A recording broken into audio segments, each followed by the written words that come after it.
अस्सलाम वालेकुम, मेरा नाम डॉक्टर शफीक चीमा है। मैं diplomat American board of internal medicine और नेफ्रोलॉजी हूँ। आज की वीडियो अहम है क्योंकि ज़्यादा लोग नेफ्रोलॉजिस्ट के पास या डॉक्टर के पास जाते हैं और कंसल्टेशन जो करते हैं या अपॉइंटमेंट में डिस्कशन करते हैं, उसका मैक्सिमम फ़ायदा नहीं उठा सकते। मजीद वीडियोस और अपडेट्स के लिए हमारा YouTube चैनल सब्सक्राइब, लाइक और शेयर करें। तो आज मैं आपको 5 टिप्स वो देना चाह रहा हूँ कि विच आई वुड एक्सपेक्ट कि अगर आप मुझे दिखाने आते हैं या किसी भी नेफ्रोलॉजिस्ट को या किसी और डॉक्टर को भी दिखाने जाते हैं तो ये सारी चीज़ें अहम हैं। इनमें से कुछ चीज़ें ऐसी भी हो सकती हैं जो किसी डॉक्टर को ऑफेंड करें, लेकिन ये फैक्ट पे मबनी है, तो इसलिए पेशगी माजरत बहुत सारे लोगों से। तो सबसे पहले तो ये कि इन सारी चीज़ों से आपको हेल्थ बेनिफिट मिलेगा। आपकी अपॉइंटमेंट जो आपने फीस दी है उसका ज़्यादा बेनिफिट मिलेगा, आपकी बीमारी के रुकने के चांसेस ज़्यादा हैं, आप थोड़े टाइम में ज़्यादा फ़ायदा उठा सकते हैं। तो नंबर 1 तो ये कि जो टिप नंबर 1 है कि before you make an appointment with your consultant या नेफ्रोलॉजिस्ट, तो उसके बारे में थोड़ी सी छानबीन कर लें। उसके लिए फैमिली मेंबर से ना पूछें, इधर उधर लोगों से ना पूछें। Word of mouth is important, लेकिन जो चीज़ें देखने वाली हैं केयरफुली वो देखना है कि वो जो डॉक्टर या नेफ्रोलॉजिस्ट है उसकी कोई प्रोफेशनल या एकेडमिक एफिलिएशन भी है। जनरली ये कंसीडर होता है कि जो डॉक्टर एकेडमिक सेंटर्स में, जैसे बड़े बड़े पब्लिक हॉस्पिटल्स हैं, उनमें काम करते हैं और उनकी वहाँ पे कोई एफिलिएशन है, कोई एसोसिएट प्रोफेसर है, they are probably better as compare to जो लोग सिर्फ प्रैक्टिस कर रहे हैं। उसकी रीज़न ये हो सकती है कि वो ज़्यादा इन टच होते हैं स्टूडेंट से, बुक से, नई चीज़ों से, क्योंकि उन्होंने पढ़ाना भी होता है। और दूसरे नंबर पे उसकी डिग्रीज, जो उसकी क्वालिफिकेशन है, उसकी भी थोड़ी सी सर्च कर लें। कुछ लोगों ने बड़ी मिसलीडिंग इंफॉर्मेशन वेबसाइट पे या अपने इंट्रोडक्शन में दी होती है जिसकी कोई अहमियत नहीं होती, या कुछ लोगों ने मुख्तलिफ प्रोफाइल सोशल मीडिया पे उस पर डाले होते हैं, जैसे मरहम है, ओला डॉक है और भी है, जिसमें उन्होंने बिल्कुल उनको टॉप रैंक किया होता है। लेकिन इसका मतलब ये नहीं है कि वो टॉप जो 5 कार्डियोलॉजिस्ट या नेफ्रोलॉजिस्ट हैं वो उन्हीं में आते हैं। वो उनको पेमेंट ज़्यादा करते हैं, अपने ऐड ज़्यादा रन करते हैं, तो लोगों के लिए थोड़ा सा मिसलीडिंग हो जाता है। फिर डिग्रीज कई दफ़ा आपने लिखा पढ़ा होगा FCPS और ब्रैकेट में छोटा सा 1 लिखा होता है। 1 का मतलब है कि ये नहीं कि वो FCPS में फर्स्ट आए हैं, इसका मतलब है कि उन्होंने सिर्फ उसका स्टेप 1 किया है। जो असल एग्जाम है, जो उसका पार्ट 2 है, वो उन्होंने पास ही नहीं किया या कर ही नहीं सके। अगर किसी ने लंबे अरसे से यही लिखा है तो इसका मतलब है वो बार बार एग्जाम में FCPS वाले में फेल हो रहा है। आम बंदा बेचारा गांव का पढ़ता है, वो कहता है जी FCPS है, पता नहीं बंदा। कुछ लोग तो वो भी नहीं लिखते, 1 भी नहीं लिखते, चाहे 2 पास ना भी किया हो, क्योंकि वो FCPS के स्टूडेंट रह चुके तो वो FCPS डायरेक्ट ही लिख देते। फिर कुछ लोगों का मैंने लिखे देखा कि उन्होंने लिखा होता है MD USA। MD जो डॉक्टरी की डिग्री मेडिसिन की USA से, लेकिन अमेरिका का कभी मुंह नहीं देखा होता। ये वो लोग होते हैं जिनका स्टेप 1 2 उन्होंने किया होता है अमेरिका जाने के लिए, लेकिन किसी वजह से जा नहीं सकते, या रेजिडेंसी मिलती है या वीज़े का इशू होता है, तो पाकिस्तान में ही रहे होते हैं, लेकिन वो लिखना शुरू कर देते हैं। आपको मिसलीडिंग हो जाता है, आपको लगता है कि पता नहीं ये तो बहुत बड़े डॉक्टर ने अमेरिका से पढ़ के आए हैं। इसी तरह से MRCP डिग्री बहुत सारे लोग ऑफेंड होंगे, लेकिन इसमें आपने इंग्लैंड में प्रैक्टिस नहीं की होती, आपने सिर्फ एग्जाम दिया होता है।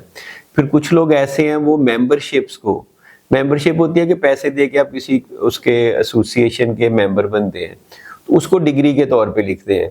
जैसे अगर पाकिस्तान सोसाइटी ऑफ नेफ्रोलॉजी है तो उसको लिखेंगे MPSN के member Pakistan society of nephrology. आम बंदे को लगेगा पता नहीं कितनी बड़ी डिग्री है, MASN, इसी तरह से MISN। ये सिर्फ मेंबरशिप्स है, मेंबरशिप्स कभी भी डिग्रीज नहीं होती। इस तरह से फेलोशिप्स की भी कुछ डिग्री है जिनमें आपको वो जाके फेलोशिप करना ज़रूरी नहीं होता। जो रियल डिग्रीज होती हैं, जैसे FCPS है पाकिस्तानी, इसी तरह से diplomat American board of internal medicine nephrology, ये सही डिग्रीज का मतलब है आपने 3 5 या 7 साल वहाँ पे ट्रेनिंग ली है। तो अगर कोई सिर्फ लिखता है FASN और ब्रैकेट में USA और डिप्लोमेट नहीं है, तो ये भी उस तरह से डिग्री नहीं है, ये भी एक तरह से आपको उन्होंने ग्रांट की होती है फेलोशिप। तो ये तो नंबर 1 है। थोड़ी सी सर्च करें, किसी से पूछ लें, अगर कोई अच्छा आपकी फैमिली में डॉक्टर है तो वो आपको रिकमेंड कर सकता है। नंबर 2 पे ये कि राइट डाउन द क्वेश्चन जो आपने करने हैं, जो आपने डॉक्टर से जाके पूछने हैं। क्योंकि टाइम थोड़ा होता है, फिर आप भूल जाते हैं, तो लिख लें ताकि आप पूछ लें कि ये मैंने कैसे करना है, डाइट कौन सी लेनी है, ये कैसे करूंगा, वो कैसे करूंगा, मुझे बीमारी क्यों हुई। तो लिखे हुए क्वेश्चन से डॉक्टर को भी टू द पॉइंट आंसर करना आसान होता है। तीसरा टिप ये है कि जब जाएं तो सारी मेडिसिन ले जाएं। आप करते क्या है कि 10 नुस्खे ले जाते हैं, उनमें से आपको खुद भी नहीं पता होता कि कौन सी दवाई आपने लेनी है, ले रहे हैं या नहीं ले रहे, भूले होते हैं, कोई किसी ने दी, कोई किसी ने दी। अगर आप एक्चुअल दवाइयाँ ले जाएं, डॉक्टर के सामने रख दें, तो वो उसमें से बता सकता है कि ये 4 लेनी है, ये 4 नहीं लेनी, फिर वो अपने नुस्खे पे लिख देता है। आपका टाइम बचेगा और आपको उसमें ज्यादा फायदा होगा। और इसी तरह से जब टेस्ट लेके जाते हैं, 2 घंटे बाद वेट कर रहे होते हैं और टेस्ट हैप्पैज़ार्ड होते हैं, उसको क्रोनोलॉजिकल ऑर्डर में लगाएं। उसको इस तरह से फाइल डॉक्टर के सामने रखें कि सबसे लेटेस्ट टेस्ट ऊपर हो। जैसे आज जून है तो जून के टेस्ट हैं, फिर मई के टेस्ट हैं, फिर उसी साल के जनवरी के टेस्ट हैं, फिर पिछले साल के दिसंबर के, ऊपर से नीचे यानी मोस्ट रिसेंट फर्स्ट हो, इस तरह से लगाएं। अगर एक्सरे इमेजेस वगैरह तो उनकी एक अलहदा फाइल हो, आपको ही ज्यादा फायदा होगा। वरना जितना टाइम डॉक्टर ने देना उसने उतना ही देना, वो ढूंढने में लगा देगा, बाजार भी होगा, आपके लिए भी अच्छा नहीं है। चौथे नंबर पे ये, जब विजिट आपकी खत्म हो, प्रिस्क्रिप्शन लिखी जाए, डिस्कशन हो जाए, क्वेश्चन पूछे जाए, तो always get the follow up appointment. Follow up appointment लेके जाए और फॉलो अप करें भी। ज्यादा लोग करते हैं जी, उसके बाद 2 साल आते ही नहीं है कि मेरे टेस्ट ठीक थे, मैं ठीक जा रहा था, महसूस नहीं हुआ, और गुर्दे अंदर ही अंदर खराब हो रहे होते हैं। तो ये बड़ा इंपॉर्टेंट है कि फॉलो अप अपॉइंटमेंट लेके जाए और फॉलो भी करें। 5वें नंबर पे ये आखिरी, last but not the least, कि अपने डॉक्टर पे ट्रस्ट करें। पाकिस्तान में बहुत ज़्यादा मिसट्रस्ट मीडिया ने पैदा किया है, लोगों ने पैदा किया है, जो अच्छे डॉक्टर नहीं है उन्होंने पैदा किया है, जो अताई हैं, क्वैक्स हैं, उन्होंने पैदा किया है। लोगों का यकीन ही नहीं है। In order to gain some popularity लोग डॉक्टरों को बुरा भला कहते हैं और लोग उसको शौक से जो है ना उस पर पार्टिसिपेट करते हैं। इंटरेस्ट इतना ख़त्म हो गया है। इसमें बहुत सारे फैक्टर हैं, इसकी डिटेल में नहीं जाते। लेकिन जिस डॉक्टर जो आपका इलाज कर रहा है, जो ट्रीट कर रहा है, जिसके पास आप चले गए हैं, जिससे आप इलाज करा रहे हैं, उस पर ट्रस्ट करें। लोग क्या करते हैं जी, अभी मैं कह रहा हूँ कि आप दाखिल हो जाए जी, मैं घर जाके मशवरा करूंगा। मशवरा किससे करना है? दादी अम्मा से करना है, जिसको सही सुनता भी नहीं है, या खाला से करना है जो बेचारी अनपढ़ है, या इंग्लैंड में किसी रिश्तेदार से करना है जो बेचारा पता नहीं वहां पे मजदूरी कर रहा है, उसको समझ है अभी कि नहीं। डॉक्टर की बात नहीं माननी, बाहर जो स्वीपर है उससे मशवरा करना है। अगर जाते जाते वो कह दे कि दाखिल ना होइएगा तो उधर से घर निकल जाते हैं। खुदा का खौफ करें, ट्रस्ट करें। आप इस तरह टाइम वेस्ट करते हैं, आप लोगों के मशवरों पे चल के टाइम वेस्ट करते हैं। बाद में जब गुर्दे फेल होने हैं, नुकसान होना है, तो आपको होना है। अगर सपोज करो 5 पेशेंट्स को मैं रिकमेंड करता हूँ ना कि एडमिट हो जाए, तो 2 उनमें से होते हैं, 3 क्यों नहीं होते? इसमें क्या वजह है? ठीक है, अफोर्डेबिलिटी का इशू हो सकता है, you always give them other option, लेकिन मेन इशू अफोर्डेबिलिटी का नहीं होता। मेन इशू होता है कि इसमें आसानी नहीं है, घर ही कुछ बता दे। तो मैं उनको हमेशा कहता हूँ कि ये मुमकिन नहीं है कि गुर्दे भी आपकी मर्जी से ठीक हो और इलाज भी आपका ही हो, ऐसे पॉसिबल नहीं है।